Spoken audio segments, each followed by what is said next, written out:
4833, right? 4833. Yeah.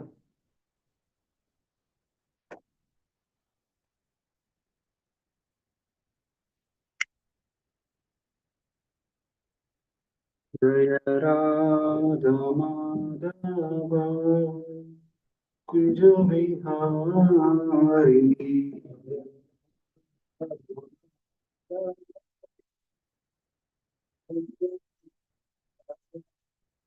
Jaya Gopi Chandra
वासुदेवाय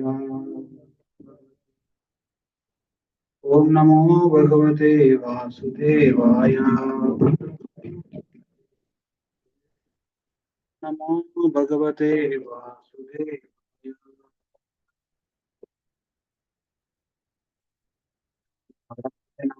कृत्य नरं चैव नरोत्तमं देवीं सरस्वतीं व्यासं ततो जयमुदीरयेत् नष्टप्रायेषु भद्रेषु नित्यं भागवत सेवया भगवते उत्तमश्लोके भक्तिर्भवति नैष्ठिकी कृष्णाय वासुदेवाय देवकी नन्दनाय च नन्दगोपकुमाराय गोविन्दाय नमो नमः।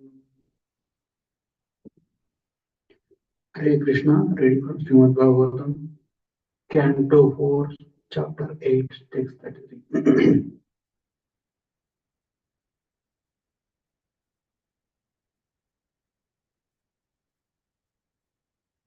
4:8:33.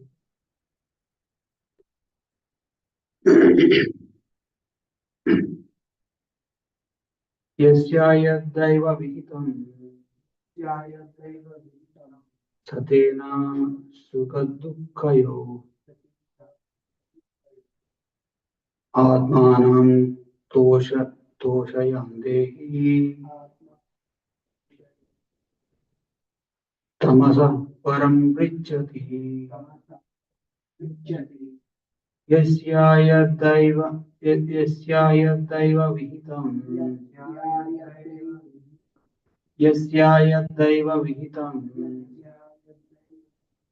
ततेन सुखदुःखयो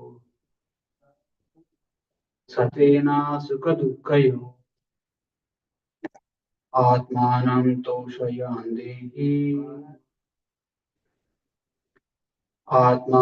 तोषयन्देहि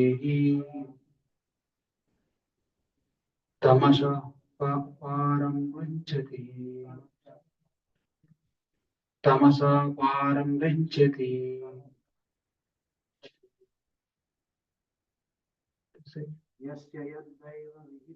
यस्य यद्दैव विहितं सतेन सुखदुःखयो आत्मानं तोषयन्देहि तमसा पारं गच्छति. Translation Prabhu Bhakti Vedanta Sutras.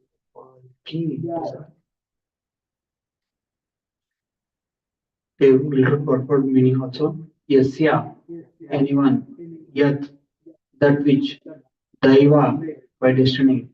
Vihitam, destined. Sa, such person. Tena, by that. Sukha dukkhayo, happiness or distress. Atma anam, oneself. Toshayan, being satisfied. Dehi, embodied, soul. Tamasha, of the darkness. Param, to the other side. Prichati, crosses. Translation Prabhu by His Excellency Bhakti Vedanta Swami Prabhupada. One should try to keep himself satisfied in any condition of life, whether distress or happiness, which is offered by the Supreme Will. A person who endures this way is able to cross over this darkness of nescience very easily. I repeat the translation. One should try to keep himself satisfied in any condition of life, whether distress or happiness, which is offered by the Supreme Will. A person who endures in this way is able to cross over the darkness of nescience very easily. Purport. Material existence consists of pious and impious fruitful activities. As long as one is engaged in any kind of activity other than devotional service, it will result in happiness and distress of this material world. When we enjoy life in so-called material happiness, it is to be understood that we are diminishing the resultant actions of our pious activities. And when we put into suffering, it is to be understood that we are diminishing the resultant actions of our impious activities.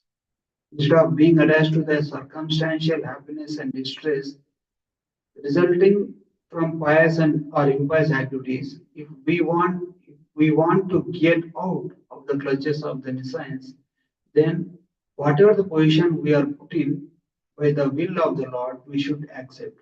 Thus, if we simply surrender unto the Supreme Personality of Godhead, we shall get out of the clutches of this material existence. ॐ अज्ञानातिमिरान्धस्य ज्ञानाञ्जनशलाकया चक्षुरुन्मिलितं येन तस्मै श्रीगुरवे नमः। श्रीचैतन्यमनोभीष्टं स्थापितं येन भूतले स्वयं रूपा कदा मह्यं ददाति स्वपदान्तिकं।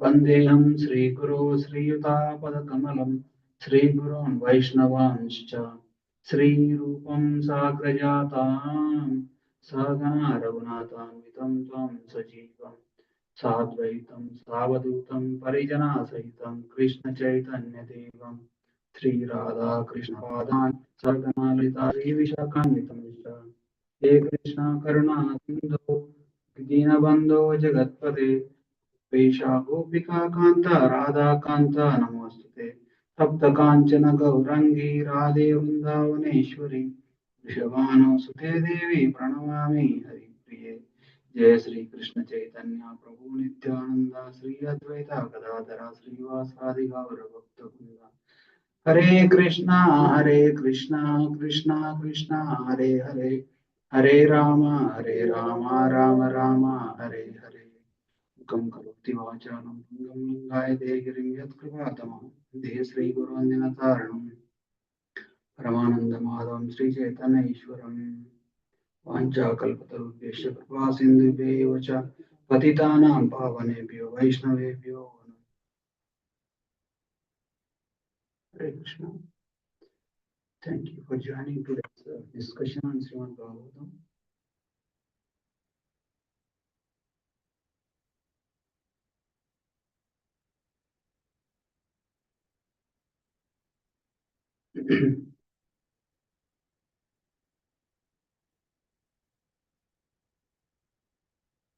So, in this verse, Narada Muni is saying to Dhruva Maharaj how one should not be afflicted by the happiness and distress that we come across in our material life. So this happiness and distress, karmana daivanetena jantur deho bhukte, means by the supervision of the Supreme Personality of Godhead, the happiness and distress come into our life. Here Prabhupada writes, like if one is enjoying, uh, one is enjoying in this material world, it means that he is enjoying his own pious activities in the previous or this life. If one is actually suffering, means uh, they are actually diminishing their suffering conditions. So the heaven and hell are the same concepts. Whatever the good actions you perform, you go into the heaven and then you enjoy there and then come back. And the hell, whatever the bad actions that we may have performed, we go to there, suffer and get rid of the bad things and then come. So, but when heaven and hell are there, why we again have this suffering in this middle world? That is explained as that when the pious credits are so high that it is not possible to be uh, possible to be paid off in this middle world, then they will be promoted to heaven where the enjoyment is unlimited. But at by one point of time, you will actually extinguish your pious credits. At that point of time, when you have like enough of pious credits, that your uh, good karma will be handled by the provisions in this middle world, then you will be sent here. Mataji, every time you always keep it.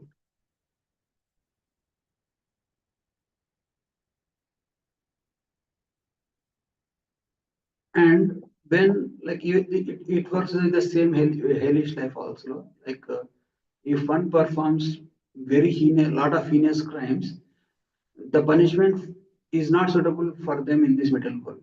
For example, if a person kills 100 people or 200 people, for them, the greatest punishment in this material is death sentence. But he will only die once and then he will be gone. But if a person kill only one person, he will also get death punishment. So basically, the punishment in this material world is only nominal. But if we go to hellish planet, we will get the Yatana Sharir. Yatana Sharir, even though multiple times chopped off. That no, that this Yatna Sharir is designed to give only the pain. Okay. The same way in the heavenly planet, you got Bhoga Sharir. You can enjoy as much as you want. You can, but you can keep on enjoying. So, but basically, the enjoyment and sufferings are temporary and illusory. And so, Prabhupada writes, one should actually be indifferent to happiness and distress. We should not be too much attached to happy situations or too much carried away by the distressful situations of our life. That's why Krishna writes, right? Brahma Bhuta Prasannatma na shochati na kankshati. Means a devotee who is actually understood the process of self-realization or Krishna consciousness, he is he will not hanker or he will not lament. He will not hanker for what he doesn't have, or he will not lament for what he lost. So he will just be going forward. That's it. So Brahmaji also says in Srimad Bhagavatam, right?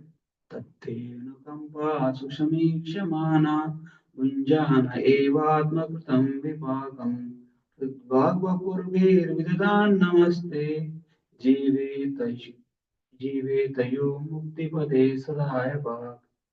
So the translation is, my dear Lord, one who earnestly waits for, for you to bestow your causeless mercy upon him, and while patiently suffering the reactions of his past misdeeds and offering you respectful obeisances with his heart, word, words, and body, is surely eligible for liberation, for it has become his rightful claim. Means, see, like we may go through our suffering situation, but ultimately we have to hope for Krishna's causeless mercy only. See, unless Krishna's causeless mercy is there, we will not be able to get out of this cycle of happiness and distress. Sometimes you do pious credits, you go and enjoy, and while enjoying, you do a lot of bad karma. Again, you come and suffer. While suffering, you get rid of all your good bad karma, and again come back and keep on enjoying enjoyment suffering. This material world is full of duality. So only thing that we can, especially a person who is in the karma kanda, means who he wants to create his own destiny by his karma.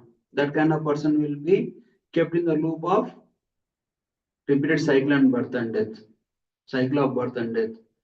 So, but how can one actually get out of this material existence is only by the mercy of the Supreme Lord. How can we get that mercy? By performing the devotional service. So that's why it is said that one should always be satisfied with whatever comes on its own accord. In fact, uh,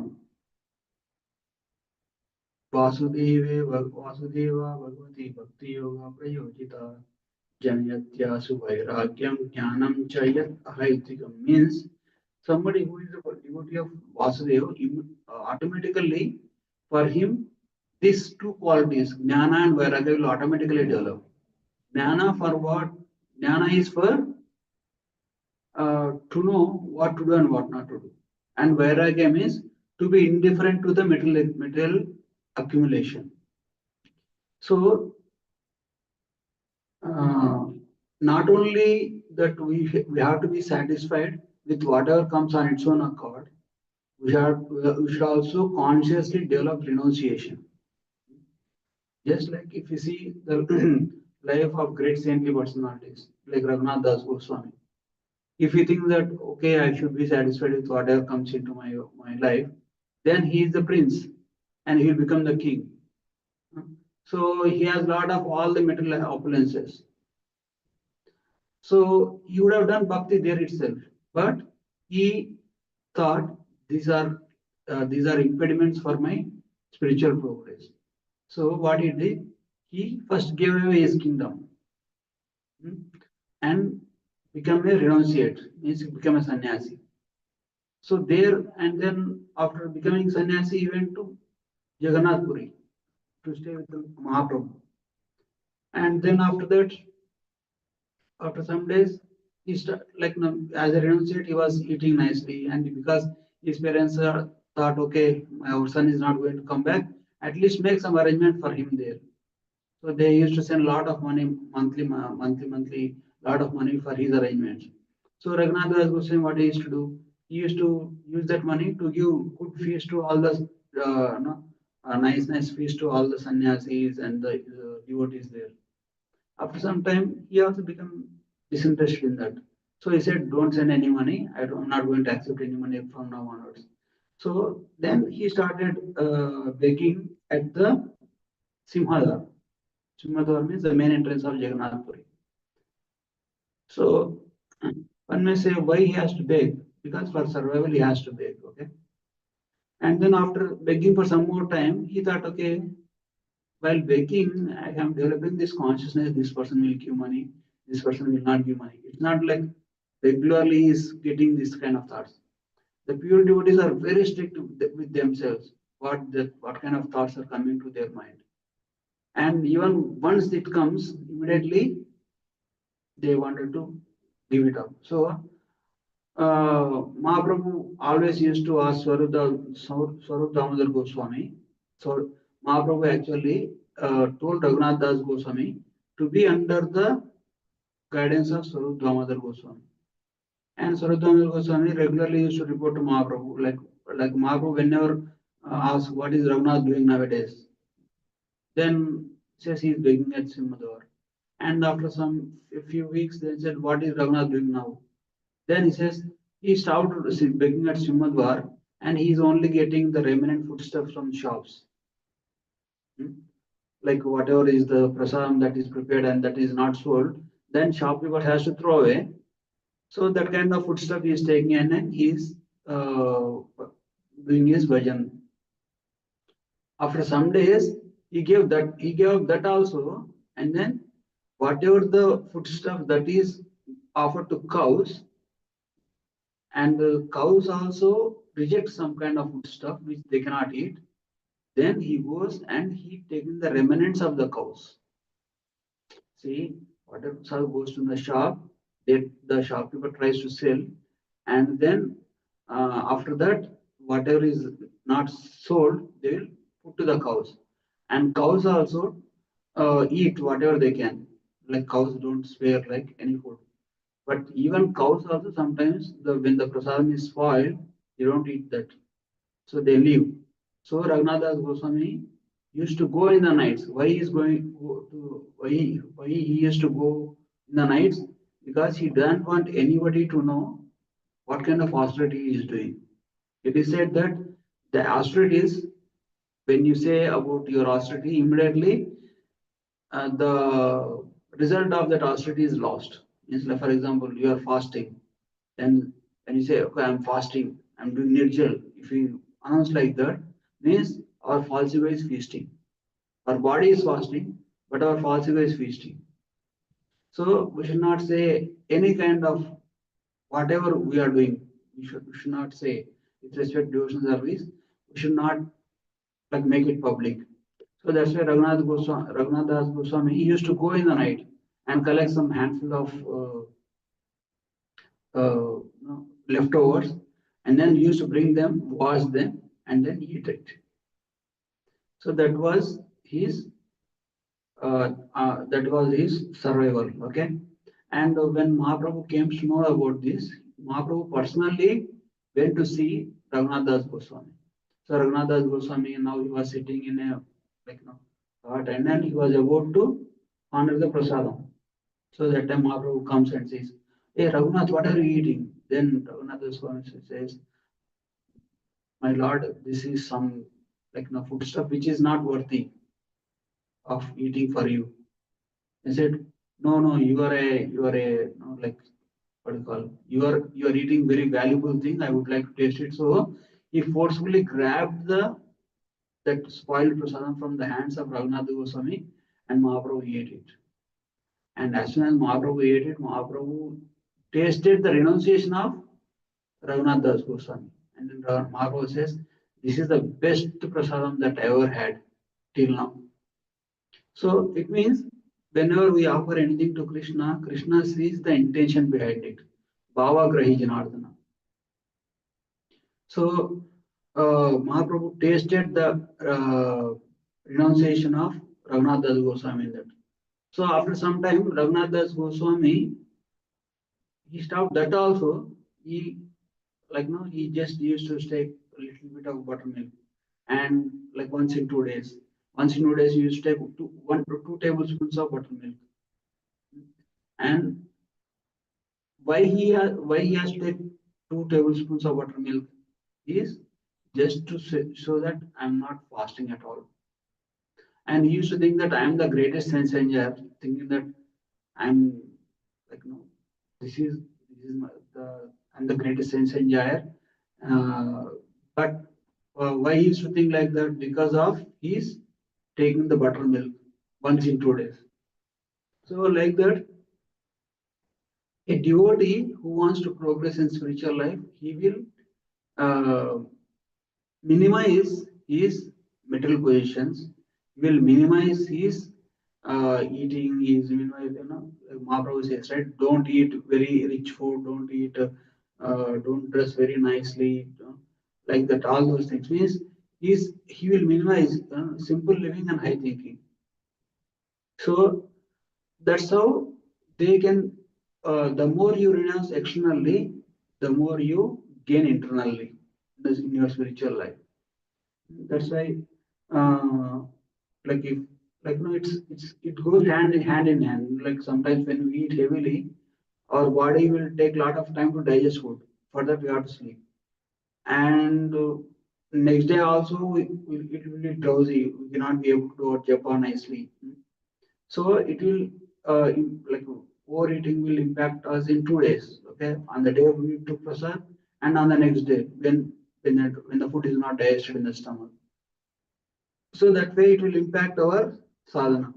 And during that entire time, we will not be able to release any of the spiritual uh, aspects like no japa. Will not be able to do nice japa. Will not be able to do nice kirtan. Our brain also will be very dull to take any finer spiritual knowledge. So it will impact. So if we see like that is with respect to food. So if we take that to on the other level, like like gratifying mind, gratifying the senses, everywhere, like if especially we see like on when we fast on Ekadasi, we can only do chanting, like chanting or not doing kirtan. We can do however long we can do. But if you want to do anything other than that, our mind won't support. Means like you wanted to talk about somebody or you wanted to watch some news or some videos or something like that, then our mind won't support. Means for whatever the energy that is required for performing the spiritual uh, sadhana, that can be supported, but not the sense enjoyment. Because sense enjoyment also goes together. It not go alone. If you want to if you gratify your stomach only, you'll be able to gratify your mind, your senses, and your ego. Uh, Even on the Ekadashi days, somebody comes and like says something we don't care about. Okay, I'm so weak. I don't care about all these things. But if we are fully nourished and fully, it is said that tongue, belly, and genitals, both of them are in the same line. So if you gratify tongue nicely, and your stomach also is fully satisfied, and then you try to tend to satisfy your genitals. That will lead to destruction of our spiritual life, especially brahmacharis. So just like Raghunath Das Goswami, our spiritual progress depends on how much renunciation we develop. The more we develop renunciation means we are progressing nicely. So detachment to material things and attachment to Krishna conscious things. That's what defines our spiritual progress. So what is that is the scale of how much spiritual progress we are making. We have to see ourselves, is our material attachment going down, uh, or is our spiritual attachment increasing? What is spiritual attachment? For example, somebody chanting 16 rounds, they may chant more rounds, reading more, and doing more and more aspects of spiritual life. So that way, uh, abhyasa and vairagya both has to be cultivated. And finally, if we see another side, like somebody who tries to gratify his senses, the Hiranyakashipu, he actually got the sovereignty over the heavenly kingdoms, and then the earthly planet and the lower planetary systems, three worlds, and he has everything uh, that is aspect by the sense enjoyers, means for sense gratification. But it is Vyasdev writes that, but he is not satisfied. He is not satisfied because instead of controlling his internal things, instead of controlling his mind, he tried to control the externals. So when you try to control externals, external things might come under our control, like just like in the case of Hiranyakashipu. The success of Hiranyakashipu in the middle terms is not matchable by anybody in this material world, but he was not satisfied. And if you take the example of Ravana also, even though he has so much of opulence and lot of queens and women along with him, he's not yet satisfied. So finally, it led to the destruction. Okay, so that's why Prabhuji Kalshuru says that we have to minimize our kshetra, means reduce our like no controllership mentality and reduce our like no the area of influence, so that we'll we'll be satisfied with what we have. Okay, and also, but we should cut down on the spiritual aspects. But Prabhupada writes one should never be satisfied with three things. Means one should not be satisfied with how much you are chanting. One should never be satisfied with our swadhyaya, means your reading, and one should not be satisfied with our dana, means what kind of donation that you give, especially for Gurusthas. And for brahmacharis, it is the service. The type of the donation the brahmacharis does is they do shramadhan. So one should be satisfied with the material things, but not the spiritual aspects. Okay, and then that way, because our mind needs constant engagement, our mind needs to be attached to something. That's why we detach ourselves from the material things, attach ourselves to nice chanting, nice kirtan, and then um, reading books of great personalities like Raghunath Goswami, all the Goswamis, and then spiritual masters, Prabhupada books, and then uh, whatever donations, that dana that we can do. One should not be satisfied with these things, these things. So, that is the essence. That is the lesson that we can take from this, that I can think of from these words.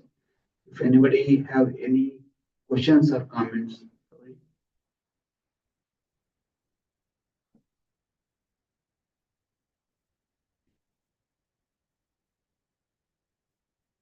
Any questions? Yeah. Okay. Online, anybody have any questions or comments? Hare Krishna.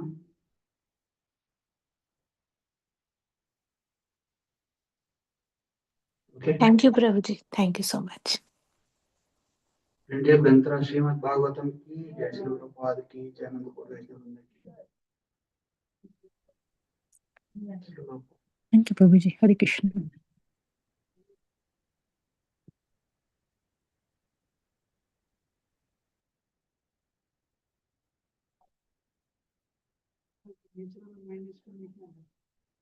the possibility to control, control mind. Otherwise, mind is there only to make an other. And you think everything on this body and this mind. So, what is it? Ideally, it should happen. Translation.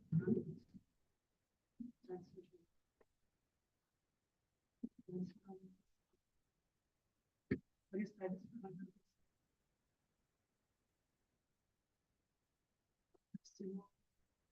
One has to secure in more of it. Fully. Problem in the world is more goodness is situated is mixed with Raja and Power. And it's mixed with Raja and Power. I don't know. They will discuss. Okay.